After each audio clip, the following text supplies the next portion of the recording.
Everyone, तो हम start कर रहे हैं आगे एक्सरसाइज 4.3 का क्वेश्चन नंबर 4। ठीक है ना। ये क्या कह रहा है हमारे पास, इसकी स्टेटमेंट पढ़ लेते हैं। Is the following situation possible. इसने स्टेटमेंट दी हुई है, एक सिचुएशन हमें बता दी है कि यह पॉसिबल है या नहीं है। कैसे सिचुएशन के कैसे पता लगाते हैं, पहले तो हमें ये पता होना चाहिए कि कैसे पता लगाते हैं हम। नेचर ऑफ रूट से पता लगता है ना, कि यानी कि हमारे पास क्या आता है कि अगर हमारे पास डी की वैल्यू इक्वल टू 0 है या फिर डी की वैल्यू ग्रेटर देन 0 है, तभी तो हमारे पास उसकी कुछ ना कुछ वैल्यू, तब तो सिचुएशन क्या होती है, पॉसिबल हो सकती है।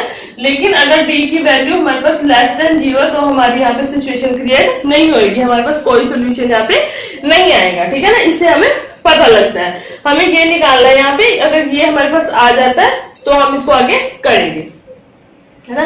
तो it's determine their present age. यहाँ पे क्या किया है कि अगर हम इनकी प्रेजेंट एजेस पता लग जाते हैं। अब क्वेश्चन किससे रिलेटेड है, एज से रिलेटेड है ना। कोई जैसे हमने पहले भी किए हैं एज से रिलेटेड, चैप्टर नंबर 3 में भी किए हैं और 4th में भी बहुत सारे क्वेश्चन किए हैं। ठीक है ना, तो इसको हम देख लेते हैं क्या कह रहा है ये।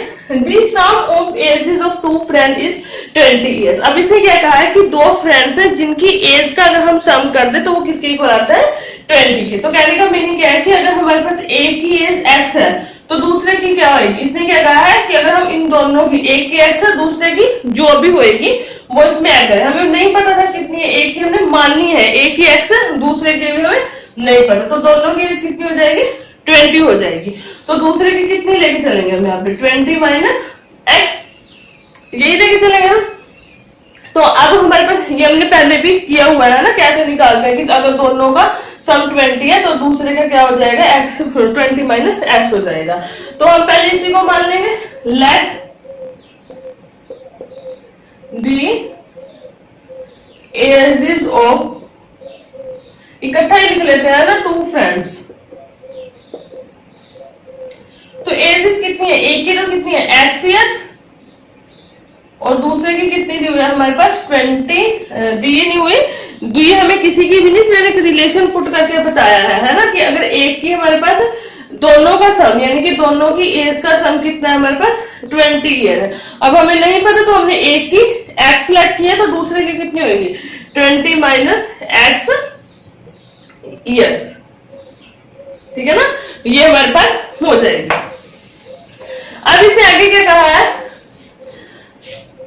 4 years ago। अब पहले 4 साल पहले की बात कर रहे हैं तो लिख लेते हैं हम भी यहाँ पे 4 years ago। 4 years ago की थी, product of their age in years was 48, यानी कि 4 साल पहले उनकी एज का जो प्रोडक्ट है, अगर उनकी एज को हम गुणा कर दें एक दूसरे से तो वो 48 आ जाता था। ठीक है ना, अब हमें पहले 4 साल पहले उनकी आयु का पता होना चाहिए ना, 4 years ago, तो क्या होगा, दी एजेस ऑफ टू फ्रेंड्स। तो 4 साल पहले उनकी कितनी होगी, अगर आज एक की x है तो x माइनस 4 ईयर्स, ठीक है ना, और दूसरे की क्या होगी 20 माइनस x माइनस 4 ईयर्स, ये हो जाएगी। और इसको हम सोल्व करेंगे, 20 में से 4 माइनस करेंगे तो यहाँ पे कितना आ जाएगा हमारे पास 16 माइनस x आ जाएगा, है ना। तो 16 माइनस x ईयर्स हो जाएगा, है ना। तो अब ये अकॉर्डिंग टू क्वेश्चन देख लेते हैं हम, अकॉर्डिंग टू क्वेश्चन कंडीशन। अब क्वेश्चन कंडीशन हमारे पास क्या कह रही है, ये क्या कह रही है कि अगर इस टाइप में इन दोनों का हम प्रोडक्ट कर दे तो ये किसके इक्वल आता है, ये आता है हमारे पास 48 के इक्वल। तो दोनों को कर देते हैं हम, कितना आएगा x माइनस 4 की मल्टीप्लाई हमें करनी है 16 minus x is equal to 48। पहले तो इसको सोल्व करेंगे हम, ठीक है ना। इसको सोल्व करते तो हमारे पास क्या आ जाता है, 16 की x से करेंगे तो 16x और इसकी से करेंगे तो माइनस 64, फिर अब इसकी करेंगे माइनस x की x से करेंगे तो माइनस x स्क्वायर, अब माइनस माइनस प्लस x की 4 से करेंगे तो 4x इज इक्वल टू 48। ठीक है ना, अब आगे इसको करते हैं, सॉल्व कर दो। देखो 16 और -4, तो ये इसमें से कैंसिल हो जाएगा, है ना। तो 16x माइनस 4x, अब यहाँ पे कितना रह जाएगा, 12x रह जाएगा हमारे पास, है ना। तो यहाँ पे क्या हो जाएगा, और इसको बाहर ले लो, इसको बाहर लेंगे तो कितना हो जाएगा, एक्स स्क्वायर माइनस के और प्लस 12x, और यहाँ पे कितना है -64 है, इसको अगर हम उधर लेके जाएंगे तो पॉजिटिव हो जाएगा ये, या फिर इसको ही इधर ले आओ, है ना, ये भी नेगेटिव हो जाएगा। तो नेगेटिव में इसको और इसको ऐड कर लेंगे तो कितना आ जाएगा, 8 4 12, ये आएगा हमारे पास, है ना, इज इक्वल टू 0। ठीक है ना। अब यहाँ पे नेगेटिव में इसको साइन चेंज करो या फिर ना भी करो, मर्जी आपकी। तो यहाँ से अब हमें नेचर, पहले तो हमें बताना है कि ये सिचुएशन हमारी पॉसिबल है या नहीं है। तो हम क्या करेंगे, नेचर ऑफ रूट्स डी की वैल्यू यहाँ पे निकाल लेंगे। डी की वैल्यू क्या होती है हमारे पास, d is equal to b square minus 4ac।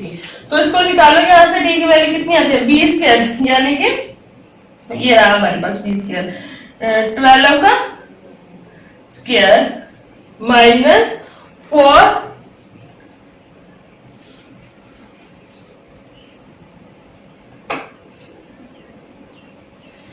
4a की वैल्यू कितनी है -1 और c की वैल्यू कितनी है 1 1 2, ये है हमारे पास, ठीक है ना। -1 1 2 है, ये भी नेगेटिव है ना हमारे पास, यहाँ से देख लो उसको थोड़ा सा ना मिक्स हो रहा है, यहाँ पे ये इक्वेशन है हमारे पास, ठीक है ना।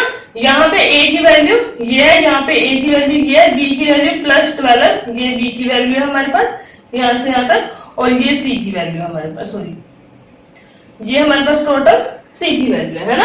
ये किया हमने b का स्क्वायर यानी कि +12 का स्क्वायर -4 एज इट, a की वैल्यू क्या है -1 और फिर c की वैल्यू क्या है हमारे पास -1 1 2, ये हो गया। अब इसका प्रोडक्ट करते हैं तो हमारे पास कितना आ जाएगा, ये 12 का स्क्वायर कितना होता है 144, माइनस इसको करेंगे, ये दोनों क्या हो जाएंगे, मल्टीप्लाई करेंगे, 112 की मल्टीप्लाई 1 से करेंगे तो 112 ही आएगा, लेकिन साइन ये भी नेगेटिव है ये भी नेगेटिव है तो पॉजिटिव बन जाएगा।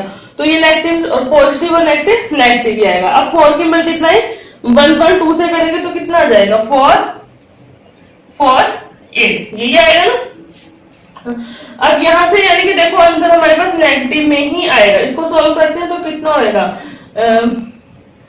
144 को माइनस करेंगे 448 में से, तो कितना आएगा, यहाँ पे 8 में से 4 कट करेंगे तो 4 0 और ये बचेगा हमारे पास, है ना, यही बचेगा ना, 4 है ना, ये बचेगा। लेकिन साइन किस चीज का आएगा, नेगेटिव का आएगा। अब नेगेटिव का साइन आएगा तो ये क्या होगा <0, यानी कि जो d की वैल्यू हमारे पास आई थी ये क्या होगी <0। तो मीनिंग क्या आएगा हमारे पास, नो रूट्स। अब अगर रूट्स ही नहीं आएंगे तो ये सिचुएशन हमारी क्या आएगी, पॉसिबल होएगी। तो यानी कि हमारे पास क्या आएगी, this situation is not possible. तो क्या लिखेंगे हम, the situation is not possible, ठीक है ना। यानी कि ये हमारे पास पॉसिबल नहीं होएगी। क्यों नहीं आएगी हमारे पास ये पॉसिबल, जब हमारे पास रूट्स ही नहीं आएंगे तो हमारी पॉसिबल कैसे होएगी, ठीक है ना। अब हम नेक्स्ट क्वेश्चन पे चलते हैं। हेलो एवरीवन, तो एक्सरसाइज 4.3 का last question and question number 5, इसकी स्टेटमेंट हमारे पास लिखी हुई है तो इसको रीड कर लेते हैं। ये क्या कह रहा है हमारे पास, Is it possible to design a rectangular park? इसने एक कंडीशन पूछी कि ऐसा पॉसिबल है, यानी कि पहले तो किसकी बात कर रहे हैं, नेचर ऑफ रूट की बात कर रहे हैं। पॉसिबल है क्या करना, डिजाइन ए रेक्टेंगुलर पार्क, एक रेक्टेंगुलर पार्क, यहाँ पे ये रेक्टेंगुलर पार्क दे दिया ऑफ पेरीमीटर, इसमें एक तो पेरीमीटर दे दिया, पेरीमीटर कितना दिया हुआ है 80 मीटर, यहाँ पे मैंने लिख दिया पेरीमीटर 80 मीटर है, एंड एरिया 400 मीटर स्क्वायर है, एरिया कितना है 400 मीटर स्क्वायर है। ये दो चीजें दे दी। If so find its length and breadth, हमें इसकी लेंथ और ब्रेथ नहीं पता, वो हमें निकालनी है, ठीक है ना। अब हमें पता है कि एरिया ऑफ रेक्टेंगल कितना होता है, एल इंटू बी होता है ना, लेंथ इंटू ब्रेथ, जो हमें दी नहीं है। और पेरीमीटर का फॉर्मूला क्या होता है, 2l प्लस बी, हमारे पास ये होता है, ठीक है ना। अभी एक क्वेश्चन आपके लिए छोटा सा, कि ये एक रेक्टेंगुलर दी हुई है, शेप दी हुई है एक रेक्टेंगल की, यहाँ पे इसका पेरीमीटर दिया हुआ है 80 मीटर स्क्वायर, एरिया दिया हुआ है 400 मीटर स्क्वायर। तो आपको मुझे बताना है कि इनमें क्या डिफरेंस है, पेरीमीटर और एरिया में क्या डिफरेंस है, पेरीमीटर क्या होता है और एरिया हमारे पास क्या होता है, ये चीज आप मुझे बताओगे, ठीक है ना। अगर आपको पता है तो आप मेरे को इसको डिटेल में बताओगे कि ये दोनों चीजें हैं क्या, अगर नहीं पता तो भी आप मेरे को कमेंट करके बताओगे कि हमें नहीं पता। अगर आप पूछोगे तो मैं इसको बताऊंगी, अदरवाइज मैं अब इसको यहीं पे छोड़ दूंगी, ठीक है ना। और अब चलते हैं क्वेश्चन पे। तो अब हमें लेंथ और ब्रेथ नहीं पता, तो हम कंसीडर कर लेंगे लेट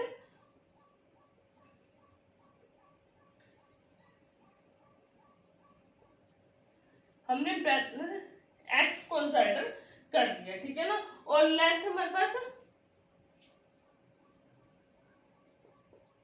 लेंथ भी हमें नहीं पता, इसको भी हम छोड़ देते हैं, ठीक है ना। या फिर कुछ भी अपनी तरफ से मान लो, कोई फर्क नहीं, लेकिन मैंने अभी छोड़ दिया। अब यहाँ पे लिखो कि जो हमारे पास गिवन है, तो एरिया ऑफ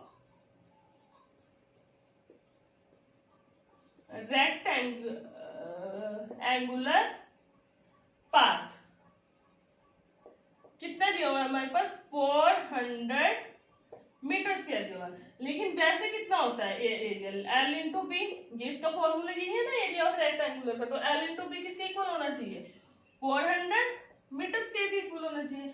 अब आगे क्या दिया हुआ हमारे पास, एक क्या है, पेरीमीटर ऑफ रेक्टेंगुलर पार्क, इसका पेरीमीटर क्या दिया हुआ हमारे पास, 80 मीटर है ना, ये दिया हुआ। इसका फॉर्मूला क्या होगा, 2l plus B is equal to हमारे पास क्या हो जाएगा, 80।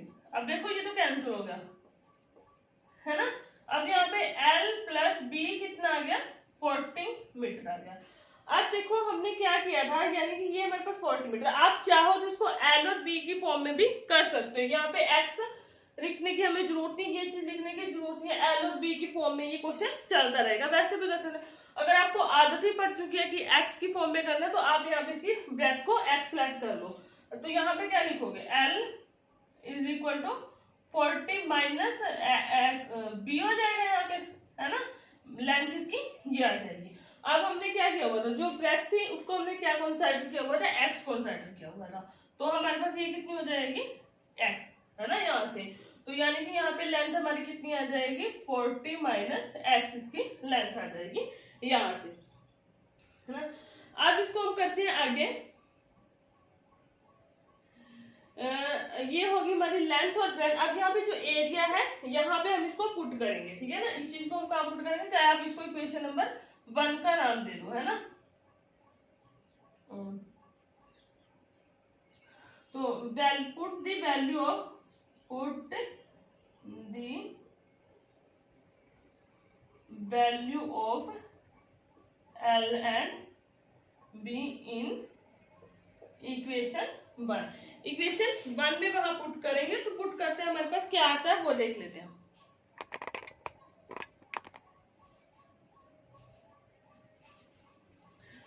तो देखो यहाँ पे पुट करेंगे इनको, L की जगह हमारे पास क्या आएगा, 40 माइनस एक्स, इसकी मल्टीप्लाई बी से, बी कितना दिया हुआ हमारे पास, एक्स इज इक्वल टू किसके इक्वल आना चाहिए, 400 के। अब इसको सॉल्व करो तो कितना आता है, 40x माइनस एक्स स्क्वायर, इसको भी इधर ले आओ, माइनस 400 इज इक्वल टू 0।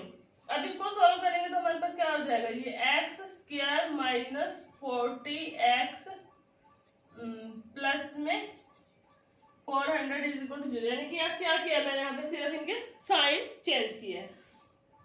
अब इसको सॉल्व करेंगे, यहाँ से क्या करना, हमने डी की वैल्यू फाइंड आउट कर दी। डी की वैल्यू क्या थी हमारे पास, d is equal to b square minus 4ac।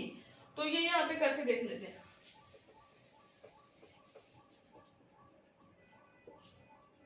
देखो वहां पे बी स्क्वायर कितना है, 40 का स्क्वायर, -40 का स्क्वायर -4 a की वैल्यू 1 b c की वैल्यू। अब इसको सॉल्व करो, माइनस,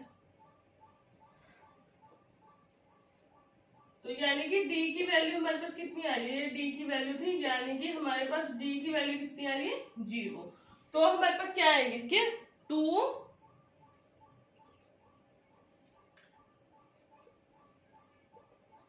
सेम रूट, ठीक है ना। और यानी कि हमारे पास क्या है, कंडीशन है जो पॉसिबल है, यानी कि ऐसा बनाना पॉसिबल है ना, तो यानी कि सेम रूट्स आएंगे। अब रूट्स निकाल लेते हैं। अब इस कंडीशन में हमारे पास रूट्स क्या थे, x is equal to -b/2a, है ना, यही थे हमारे पास इस कंडीशन में रूट्स। तो वो हम यहाँ पे ले लेते हैं कि वो हमारे पास क्या आएंगे,